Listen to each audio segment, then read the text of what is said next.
Hello everybody, I am just getting set up. I got on a couple minutes early to let some other people join. Let's see. Do you have headphones in, Anna? Or I just want to know if anybody can hear me. Who's out there? Somebody's watching. Can you hear me? Type in the comments yes. If y'all can hear me. Hello? Hello? Can everybody hear me? Anybody? Hi, Mary. Hey. Can somebody just type in the comments that y'all can hear me because I'm using a new microphone? One of you? Oh, excellent. Okay. Where did I put my notebook? Okay, that's okay. I don't need it. So, hi. Oh, yay. I'm so excited. There's so many people popping on. So this is going to be an ongoing conversation that I am really excited to have around sex and all things sex. So relationships, dating, actual acts of, questions that you have, anything that you want to know. I just want to start a conversation around real sexuality as it is today so that we as a community and as the world can grow past what I have come across so much around sex, which is guilt, shame, and fear around sex. So, let's see who's here. We got a whole bunch of people. Yay! So, I mentioned earlier that I already had some questions come through, so I'm just going to start off with those. And then this is meant to be extremely interactive, so if you have questions, put them in the comments, and I will answer them as we go. So, one of the first questions that I had earlier that I was actually talking about a lot today and came up in the past few days is how do you ask your partner for sexual things that you want to do without hurting their ego? And that is extremely tricky. I think that we can all say that our egos around sexuality are like a delicate little flower. And if somebody says that they don't like something or that we haven't pleased them in some way around sex, our ego is immediately deflated and we take it so personally. And what the other person was trying to do is not to hurt our feelings or put us down. In reality, they're just trying to tell us how to please them better.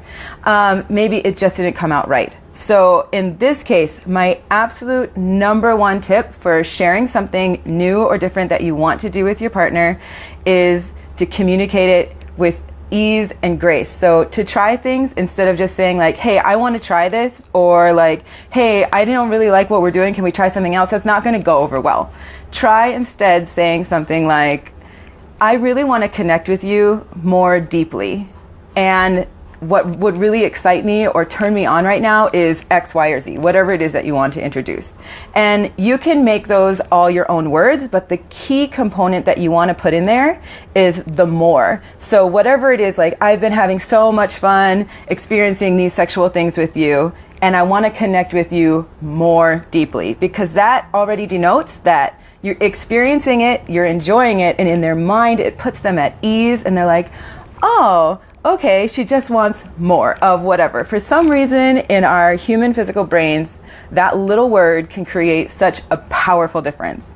And then also just being clear when you say something like that. Like, don't just tell your partner that you're dissatisfied and you don't have a solution, right? Like, I have had, oh my God, so many people come up to me with things and they're just like, well, I didn't like that. And I ask them, well, what would you like? Well, I don't know. How frustrating is that? You want your partner to tell you, this is what I want. And you also want your partner to feel comfortable communicating that with you. If you're the person on the end that is receiving this, I would say that if your partner is opening up to you in this way and they're confiding in you that there is something sexually that they want to experience, give them the benefit of the doubt that it is not personal, that they love you and they want to connect with you more deeply, and just accept it with ease and like curiosity. That's really the best way. And if you're the person delivering this, make sure that there's no judgment, no whatever, but be very, very clear about what it is that you would like to try, because then they can actually envision it and maybe put themselves like in that situation with you and be open to experiencing it. But if you just go, I don't know, I don't know what I want. That's really frustrating. So that was my tip number one. I hope that hit home for some people there.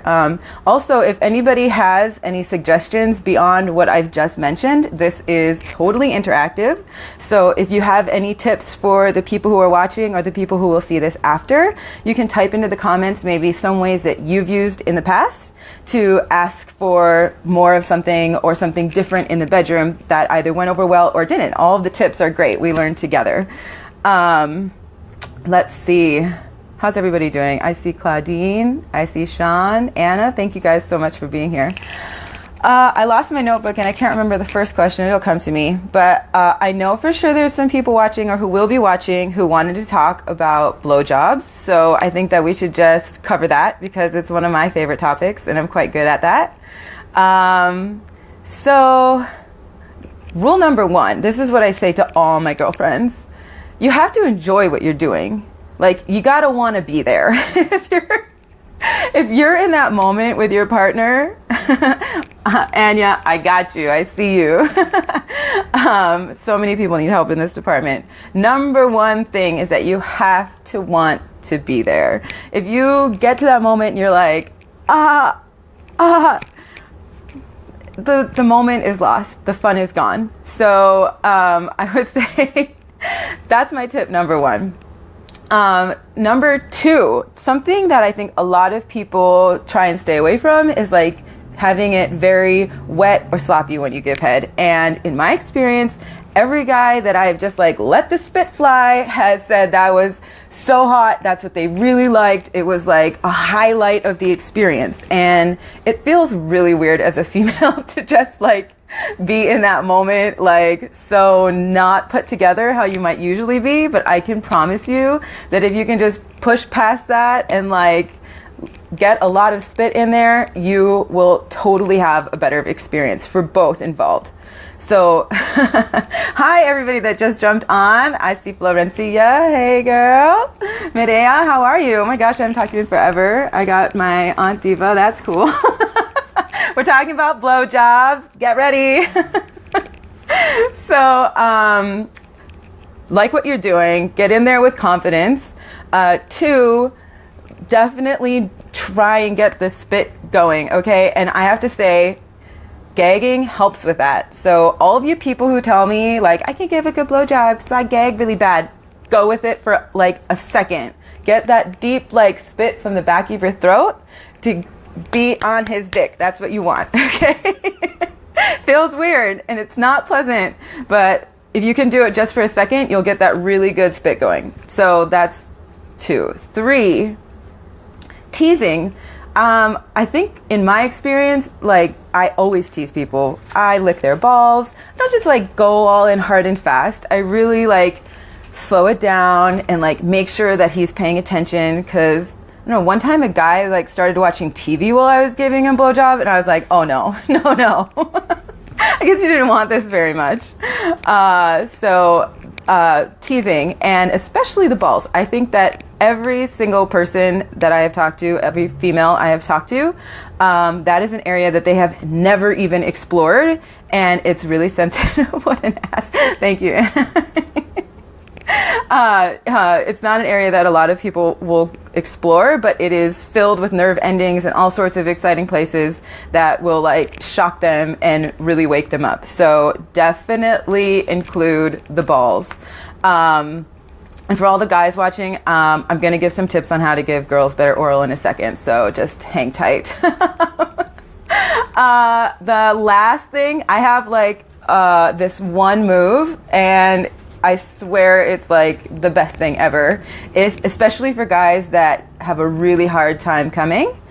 I'm just gonna have to show you on something. I don't really have much. So if you make like this with your hand to wrap around their shaft, and then you put your mouth over it and touch it and move up and down like in one, you can play with like the pressure of your hand and like the suction of your mouth, and I have been able to make like everybody that I've ever attempted this on come pretty quickly. So try that one out. And that in conjunction with everything else I just told you is like the first place to start. So after you learn those tips, if you just missed what I said, I highly suggest you go back and watch that. Because I see Allison. Hey girl, thanks for tuning in. Those are like my starter tips for good oral. And I think they are the top of the creme de la creme. Like if you just do those things, you're going to be giving better head. Okay. For ladies, so I'm going to tell you, I have definitely gone down on ladies, and I'm a lady, so I know what I enjoy. So I have both these things going for me when I talk to the men out there. And ladies, please, in the comments right now, put your comments of what it is that you like, because every single female is different. I'm sorry, guys, we are complicated. And a lot of women have never explored their own bodies. If that's you, women, please go explore your bodies, touch yourself, know what you like, know how to get yourself off, or nobody else is going to be able to do it. Well, maybe if you're lucky, but it's not going to be as good. So men, just know that you're dealing with a lot of variables and probably a lot of women who don't know how to do this themselves, so they're not going to be able to direct you, or they're not going to feel comfortable directing you. But if you're a man, this is like, I just want you to hear me right now. Our clitoris has 8,000 nerve endings. That's twice as many as anything that you have anywhere in your genital area. Imagine how sensitive that is. And so I can't tell you the endless amount of men who have gone down on me or fingered me so hard that I can't even like, what are you doing? Don't touch me. It's too sensitive. And I talk to a lot of women who have experienced this. And P.S. inside is really not where you're going to find the sweet spot. Like, it's not where it is. There are some women who can come from penetration because of the fact that the clitoris has like all those nerve endings, and then it runs down, like all those nerves run down the inside of the vagina. So depending on how their vagina is set up, you might rub things properly to have them simulate like an inside orgasm, but it's still because of their clit. Okay? This is really important information. At least I think. When I learned this, I was like, oh my gosh, no wonder. So you want to start like softly, unless you know this girl, and maybe there are definitely some women who like things harder and faster. That is true. But in my experience, both giving and receiving oral to women, I have found like softer, nothing more than one finger inside if you're like licking at the same time. These are like, that's it. Not too hard, not too fast. Take it easy, guys. I know you're excited. And then also ask the lady that you were with. Open that conversation. Give them the space to tell you what they like. And let me see. Nobody has any comments yet? Come on, ladies. Somebody's got to have one good tip for guys out there. What did you always want to tell men when they go down on you? This is your chance. And guys, do you have anything that you want to say to women? This is the open conversation that I'm trying to start here, because growing up, maybe I'll know where my pussy is. Oh, Anna. True. Rule number 1. Guys, if you don't know, please contact me through my contact form at conniedasilva.com. I am more than happy to take you on as a coaching client and help you work through these things, because this is really, really necessary education. But what I was saying, I want to tell you a little bit about my story and why I'm so passionate about sharing sexuality and the freedom and enjoyment of it with the masses of people, because I grew up in an extremely strict religious household. And just like the word sex was like, absolutely not. It's a sin if you think about it, if you masturbate, any of these things, like pleasure is off limits. And there was no open conversations about sex. I learned sex from my ex-husband, who was not experienced either. And there was so, like, I remember the first time somebody asked me if I would do a facial, and I had to Google what that was. I had no clue. Like, nobody brought me up to date. Nobody brought me up to date on anything like currently sexual, like know terms, know what to do, know how to receive it, know what was good or bad or whatever. Like, there was no open conversation. And so that's why I am, in my own exploration, I have learned so much, and I'm really excited to start this conversation. I'm doing it on a lot of different levels. So like, this is going to be at least a monthly thing. I want to do it more. And I have workshops like this one called Healing Our Sexuality on April 3rd. I'm so excited about. If you're in New York or Brooklyn, oh my gosh, we're going to help some people like find out what their real issues are around sex, like some of that stuff that's even been buried deep for a long time. And we're going to help them uncover that, release it at a cellular level, and then like set a plan for how to move forward with all of that new energy and space, like just freed up in your body from not having to carry around all this stuff anymore. Like, yeah, let's heal it so we can move up, people. That's what's necessary. Okay, questions. Medea, you need some coaching. You got a question, girl? Anna, I think you had some ready. And I had, where's my notebook? I had one more. Oh, I remember. How to relieve the pressure of sex when you're dating. Oh my gosh, this is such a crazy issue that I would really love to touch on for a moment. And people, questions in the comments, now is the time. So I'm sure if you're a female and you are dating, especially if you're dating like through apps or online, when you go on dates, you're feeling pressured for sex. And I can say this is like my experience.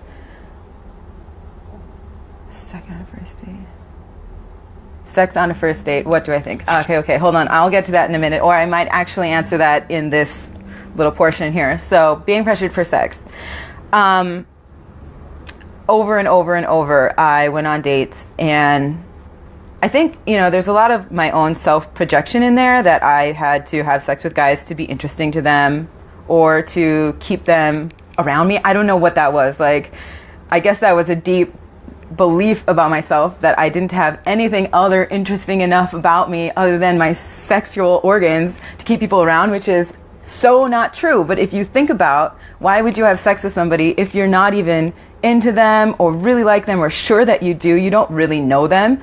A lot of guys that I had sex with in my early 20s was like in party time. I didn't know anything about these guys. Just going on dates, having sex on the first date, that's not really great for fostering like healthy relationships. That's in my experience. It depends on if you're doing it over and over or if it's just a one-time thing. Each case is a little different, but in my case, I was totally using sex to like validate me and them. I'm not like, it goes really deep. This stuff goes so deep, and you have to learn for yourself, where are your safe boundaries, what makes you feel good and what doesn't, because I know a lot of the time in my early 20s, I was not having sex that made me feel good. Might have felt good in the moment, but afterward I would be like, man, why did I do that? And I do not do that anymore. Like, I have grown so much. I have so clear on my boundaries. I do know what I like. I know what I don't like.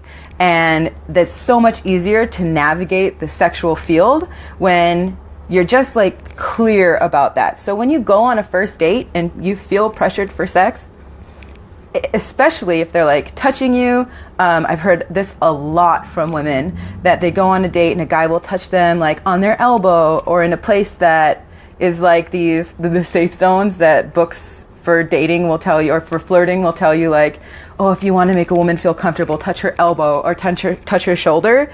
That much touching men can still make women feel uncomfortable, especially if they're not really into you or if they're not sure that they're into you. So if you're feeling pressured, women, it's a really great way to not have to say no, to not have to like make anybody feel weird or awkward, but to just say, I really don't feel comfortable with that. So if they're touching you, you can just say, you know what, I'm really enjoying sitting here getting to know you. I just don't feel comfortable with all of the touching. Is that okay? Is that reasonable? Is that reasonable? That's a really great statement to make, because people will rarely deem something as unreasonable. And if you've just told them that they're making you feel uncomfortable and you've offered a solution, is it reasonable? Yes, you're absolutely right. So I'm not comfortable with that. It's a great way to navigate that. And then also, if you're going on date after date after date after date with guys who are pressuring you for sex and they're not the one and you're just like spinning your wheels, I would say call me, because you might be on kind of a bad cycle or pattern, which we all get stuck in, but it's really hard to get out if you don't have the right tools. And there are tools to help you stop attracting those kind of men. So there's that. Okay, Anna, you asked, what are my thoughts on sex on a first date and what do I think? So I've done it a lot. Like, whatever. It's sex. I am the kind of person who I don't really want to get married again or have kids or a family. So, like, long-term relationships aren't necessarily on my radar in a huge way. So sex to me is something fun and enjoyable and that I can be free within. I know a lot of people do not have that outlook. A lot of women directly attach sex to love. That is not how men attach sex to anything. So, if you feel like you're the kind of female who gets really attached really quickly and sex is like something that clouds your brain, especially to the reality of a person, like if you have sex too early with somebody, you stop paying attention to who they really are and your physiological responses take over. And if you had really good sex with somebody on a first date, you're not really going to be learning any new or important information about them for quite a while, because you're going to be in sex brain. Like, it just happens.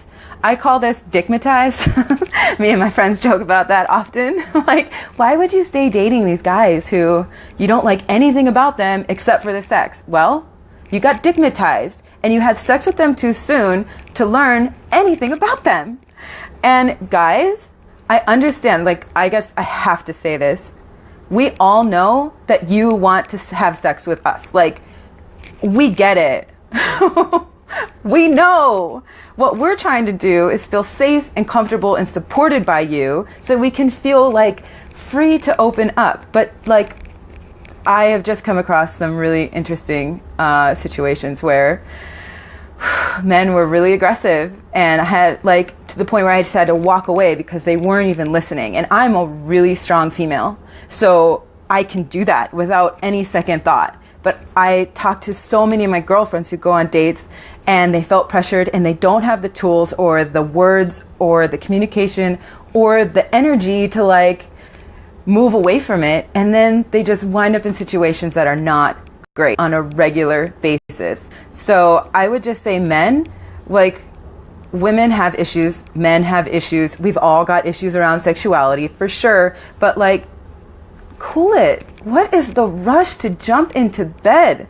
Like, sex is the lowest form of love, people. The lowest form of love. You can get stuck in that and never experience a greater, like, connection of love or, like, the higher levels of love that are available to you if you just get stuck in that level. And if you, in my experience, and I think what so many studies are showing today, is that if you wait, you form stronger bonds, and that the people who wait, I think 3 to 6 months to have sex the first time with their partner, are having longer and like better relationships overall. So I personally, in my own experience now, really strive not to do that. I really enjoy getting to know people on a deeper level before I go there, and that's like just where I'm at. I think that if you're young and you're going through like a fun phase, an experimental phase, go for it. You learn a lot about yourself. And it's really fun. And there's nothing wrong with that. But just knowing where you're at, knowing like what cycle you're in, and being honest with yourself about it is the first step. And also know that no matter what phase of this that you're in, if you're like in a moment where you're going out and having, sex with somebody different every night, or if you're like looking for a committed relationship, you are allowed to change your mind at any moment about what it is that you want now and what it is that you want next week. And as long as you're communicating that effectively with the people around you without craziness, you're playing safe, then go for it. We only live once. Questions. Who's got more questions? That was a good one. Thank you, Anna. Hey, Constance. Congrats, girl. My girl Constance is a CEO. I love it. Who else we got? Anything? Justina. Okay, let me think. What time is it? I don't even know. Anna, what time is it? My friend Anna's over there. You guys can't see her. What time is it though, for real? Do you know? Yeah, I do know. It's 5:23. Oh, great. All right. More questions? Or I'm going to think of a couple more off the top of my head, and then we're shutting it down for the day, which is great. I think there's a delay on this, so I'm going to give you all a couple more minutes. In the meantime, what do I got for you? Get asked questions all day. Oh, well, how about if something that's been coming up a lot, like overcoming trauma for women is something that is not talked about a lot. Like 1 in 3 girls experiences trauma around sexuality, and only 1 out of those 3 talks about it or tells somebody. That's crazy. Like, ladies, if you need somebody to talk to, call me, first of all. I will hold so much space for you, and I guarantee you that if you open up about it, people will hold space for you. There's no, like, it's not you. And the first step of releasing that and transmuting that energy so that you can, like, be fully present in this space and time in life, is the first step to that is to, like, speak up, tell somebody, like, connect with somebody. It's so important, and there are so many tools available to you to be able to overcome that. Like, I personally know, and including myself, so many women who have had, like, sexual trauma, and it's possible. It is possible to still step into your full power in this life and do amazing things, even though that happened to you.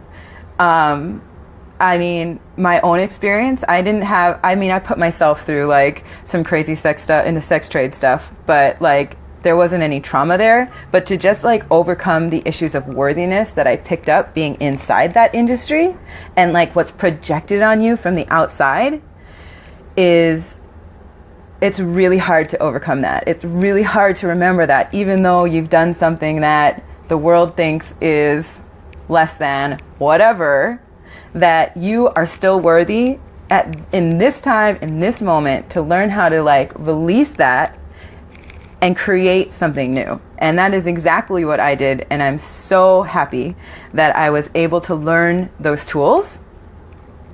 Oh, I see I have a question, but it's only how do you what? I'll wait for it to come through. I think a few things that I can just throw out right away that I know really worked for me were, like, breath techniques to get me. I had a tendency to, like, future trip a lot about, like, what was coming, and like, judgments that people were going to have if I was vulnerable and open. And so just breathing techniques, like, help stop the mind spinning and the mind chatter and bring you back to presence so that you don't lose it in all of that anxiety. And the anxiety and the fear is what keeps you from moving forward in general. So I would say to get a good one, like Kundalini Yoga was my intro kind of into, like, a whole spiritual realm, and it is incredible. Basically, you do movements with breath. So not only are you, like, really oxygenating your body, I know I didn't say that right, but you're also releasing and moving energy, and, like, because you're adding movement to it, it's putting it in at a cellular level, so it's really, like, you can release a lot really quickly. Rita, can you send your question again? Because I only got Connie, how do. Let's see. Also finding just other healing modalities. I can name a few off the top of my head. Theta healing, if you need a good theta healer. Guys make a girl trust him. How do guys make girls trust them? Woo! Good question. Sorry, just let me finish the other thought. Theta healing, and the new one that I'm doing on April 3rd with Marine. So I don't know how to say her last name. Marine. Family constellations. Amazing stuff. Like, you can release so much energetic baggage just like that. So, but then it's like moving into the new you that can take a little bit of getting used to. So, those are some ways off the top of my head. So how do you make girls trust you? 1, are you being trustworthy? Okay. But I think that goes for men and women. Time and consistency is my best answer. Especially, I have so many things I want to say. So I'm just going to take 1 second to drink some water and collect my thoughts. Trust. Basically, let's just boil that down to how do you build trust? I would say consistency. Yes. Time and consistency really, to me, is like one of the biggest things that breaks trust for me. Is like, if you constantly say that you're say that you're going to do things and you don't, hard to trust you. In dating, right? Like, all I have is your word. I'm getting to know you. If you're not honoring your word, then this isn't going to work. And I'm not really going to trust you. Are you being authentic? I think this is really, really important. In my dating experience with people who are not really like so awake to a lot of spiritual concepts, they're not authentic. And I can sit and have conversations where I feel like they're saying what they're saying to get a certain response from me. And they're not saying what they're saying because it's real or they feel it or it's true for them. And that bothers me. I find it hard to trust people who aren't just being real. So that's really huge. And then how else do I think, well, I got to say again, consistency. So like in this day and age, okay, I'm just going to blow this one up quick. So many girls call me and tell me the reason that they can't trust the guys that they're talking to because they don't text them every day or they don't communicate with them like in a way that feels 1, like they're interested, or 2, like they can trust them. Like, the number one thing that I hear from women, and actually it's so crazy because I hear this from men too, is that the people that they really like don't text them, or they don't text them back, or they feel like there's this whole game around trying to like contact each other. Girls are girls coming, come on. So I think if you really like somebody and you're pursuing them, you are being real with them, you're being authentic, if you're calling them back in a timely manner, if you're not playing games with them, these are all things that like you got to look at. How are you showing up for them? And then also, if you're getting to know somebody and you really like them and you feel like they're really not trusting you and you're having a super hard time, perhaps bring up that exact issue. Like, hey, I am really enjoying getting to know you, and I feel like there might be some trust issues here. Is that because of me, or is that because of something that happened to you? If it's something that happened to you, I would love to understand what's going on so that I can like help you grow through this, or something along those lines. That it's like, you got to show that you're there for them. You got to show that you care for them, and that you're going to be there no matter what they tell you. And that's the key. Most people are rushing around in relationships. They are not really being real. There's like we call dating the game. What the fuck? Like, it's not a game. We're looking for love here. I'm not gonna get all wadded up on that though. Hey Andrew, I'm in LA right now. West Coast. So happy I missed that snowstorm. Sorry, everybody, but it's true. So back to trust. Where was I at? I don't remember. I got confused. I don't remember what I was saying. Something about trust in there. But you got to be real and authentic. You got to have that time and consistency. Oh, and you just got to show that you're really going to be there and stop rushing through the dating process and like slow down and like, one, is this girl somebody that you really are interested in and you're like, you feel like she's not trusting you? What are you doing to overcome that? Are you really proving that this is somebody that she should be with? That's really important.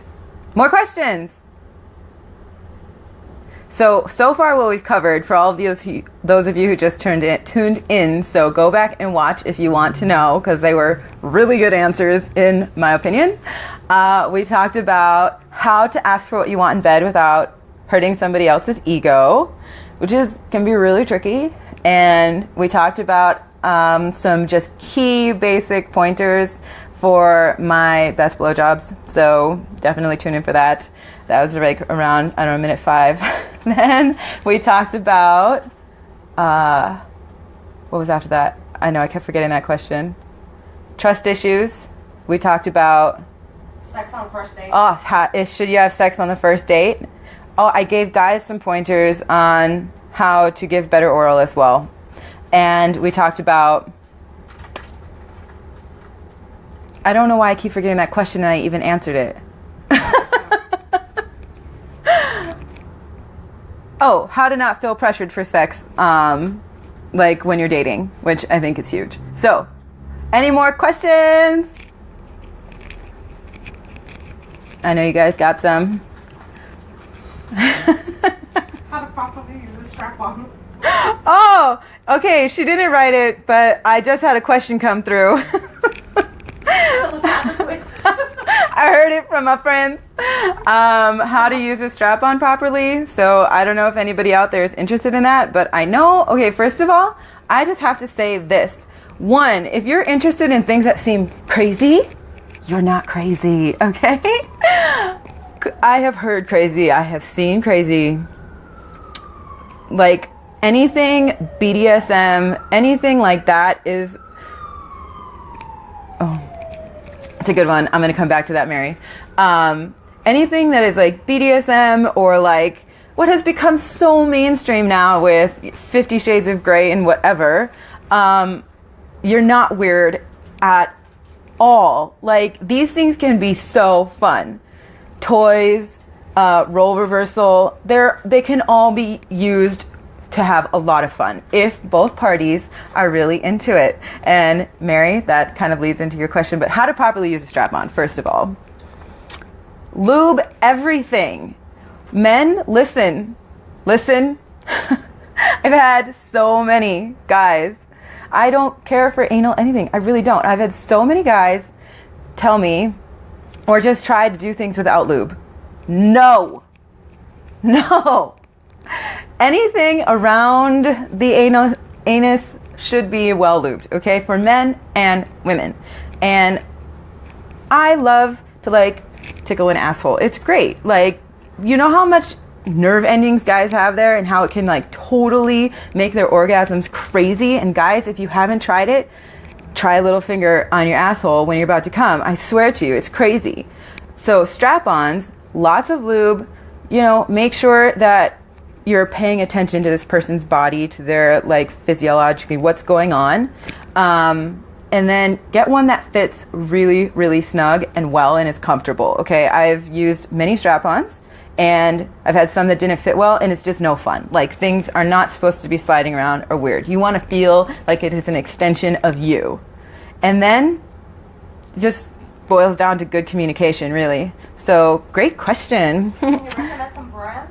I don't have any brands off the top of my head to recommend. But how do you tell someone in the middle of sex if they did something you do not like without ruining the mood?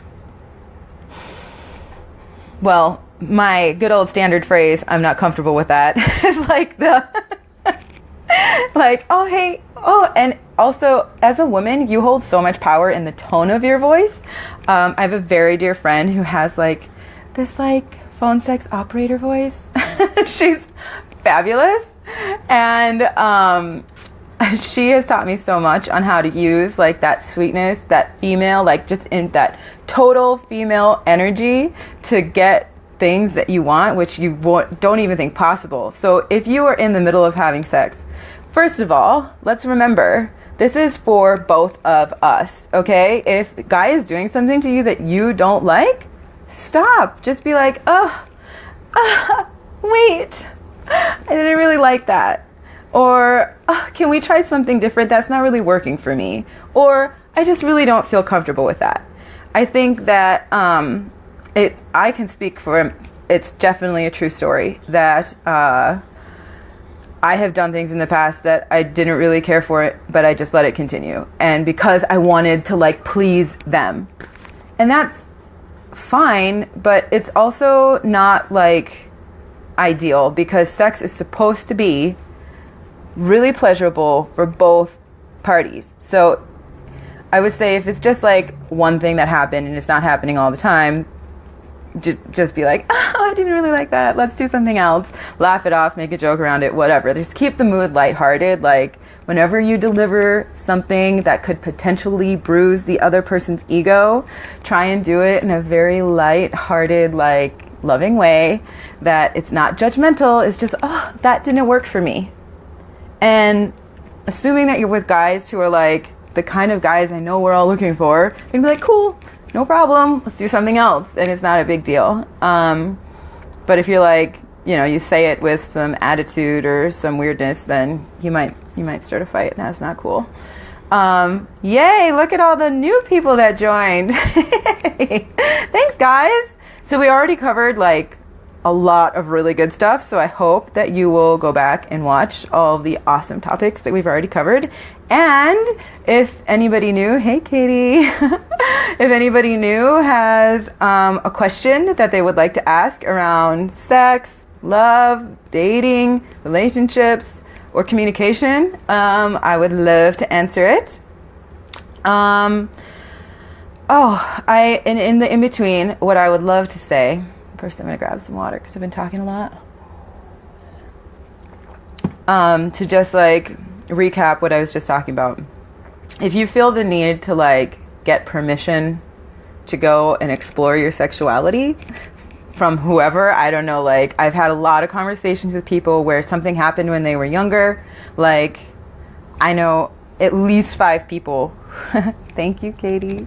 I know at least 5 people who got caught when they were like really little masturbating, and it was like, don't do that, that's really bad, and it just like scared us away from our bodies.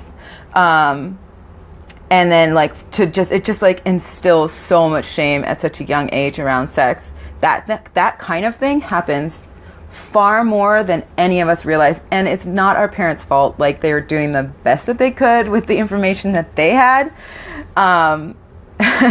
But if you're like waiting for somebody to tell you it's okay, or to get permission to go out and explore your sexuality, consider it granted. Okay, like go out there and do what you got to do to be happy and fulfilled and satisfied in this area. Just play safe, be respectful, which I know that you will, because we're all extremely like conscious people who are watching this. So I just wanted to add that, permission granted. I hope she's watching. I didn't see her name pop up.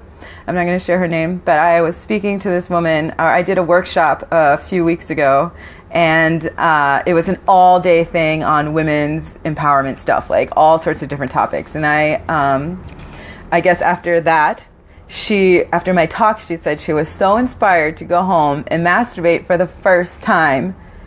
Okay, she had her first orgasm, she told me. This woman is like in her late 30s. And she called me the next day, like with so much like new flowing energy. I was like, what happened? Something major happened. And she told me she had never told anybody that she had not done that. She'd never confided like she was a faker like so many people. Let's talk about faking it next. She had faked it so many times, like so many people. And now she's like learning her own body. She said it's actually really helped her dating life to be exploring her own body, because like now she's not like so horny when she goes on dates, and that's great because it helps. So faking it, I gotta say, I do this sometimes, and I don't know why. I've thought about it a lot, and here's what I've thought. I didn't want to bruise people's egos. So I've been learning how to communicate this better. But also, like, Mary, going back to what you said, sometimes there's stuff that's happening and like you can tell they're getting close to coming, but they might be the kind of guy who won't unless you do, and you're just not feeling it, but you don't know how to stop it. Like in that case, yes, I have faked it. I have, and I know so many other women have. But here's what I have to say, ladies, is that we're all over here like single, looking for our partners.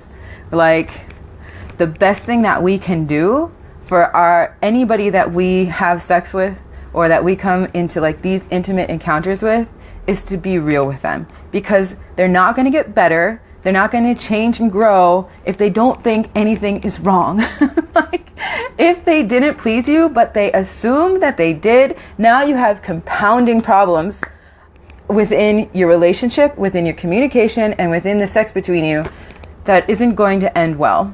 And so I've learned this. I had to learn this the hard way. Faking it is not the way to go, because you just wind up really unhappy and unsatisfied. So if you are a girl who fakes it and needs some like actual like communication or some words.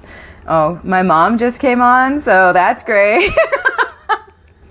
Hey Mom, do you have a question about sex? It's like everybody's Facebook live stream nightmare, I think. But that's okay. You know, I gotta say thank you to my mom, because she was really like, later in life, she's opened up about her sexuality, and she has helped me see that it's okay to explore and to like be free. And so I thank you for that, because that was not always the case. I didn't know that was an option to me. Other questions, or I think that might be all for me today. That's coming from my brain to your ears. So I will give everybody 1 minute to put in a question. And in the meantime, I'm going to talk one last time about the workshop that I'm giving on April 3rd. I will be back in New York. It is at Floating Lotus, which I am super duper excited about. It is this beautiful space that has like glass ceilings. It's all white. Oh, the dogs. It's a beautiful space, and me and my friend Maureen are hosting a workshop called Healing Our Sexuality, and it's going to be extremely powerful. We have 10 seats left, so it is getting close to selling out, and it's on April 3rd from 7:15 to 9:15 at Floating Lotus in the city. So you can find also, let me plug my new website that I built, ConnieDaSilva.com. So I am just stepping into this space, starting these conversations around sex, relationships, dating, love, confidence. I have a coaching program that I'm going to be rolling out, and all of the information about these future talks, any workshops I have coming up, everything that I have going on, you can find at ConnieDaSilva.com. So any questions? Last questions? Who's got them? To recap, because I saw a few more people just jumped on, we talked about so much stuff. We talked about how to tell somebody what you want in bed without bruising their ego, which we talked about first. Then we talked about how to give better oral for both men and women. We talked about how to not feel pressured around sex when you're dating. We talked about how to build trust with you and your partner. All sorts of good things. Oh, how to tell a partner something that you're not enjoying in the moment. And I think that's pretty much it. So I'm going to be wrapping it up now, but go back if you just jumped on and watch the first part of this. It was really great. Thank you guys so much for all the questions that you sent earlier. If you're watching the replay, thank you, thank you, thank you. We'll be doing this again very soon since I had a lot of fun. I hope that you guys learned a lot, and I'm sending you all sunshine and rainbows from LA. Okay? So I hope you feel it. Thank you so much, everybody. Have a good night.